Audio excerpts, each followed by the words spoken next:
ఓ ఆ? సరే బాయ్ చెప్పినావు కానీ ఎందుకు ఏడుస్తున్నావు?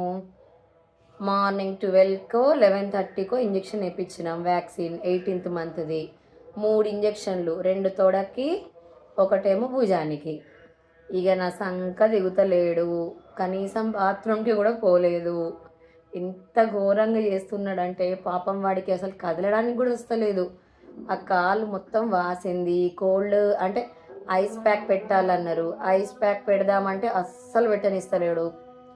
తడి క్లాత్ చేసి కొద్దిసేపు చుట్టిన కాళ్ళకి, ఏడ్చినా సరే కొంచెం సేపు అన్నా ఉండాలి అనేసి, అది కూడా ఉంచుకోలే, ఫుల్ ఏడ్చిండు.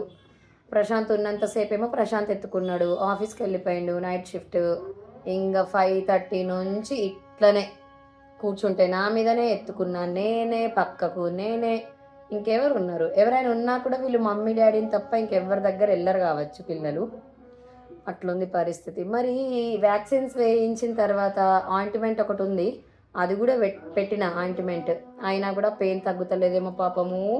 ఈ కాలు ఇంకో ముట్టనిస్తలేడు, ఘోరంగా ఏడుస్తున్నాడు పాపం. సరే సరే సరే, ఇంకా బాయ్ చెప్పేసేయి. ఏమైనా టిప్స్ ఉంటే చెప్పండి ప్లీజ్.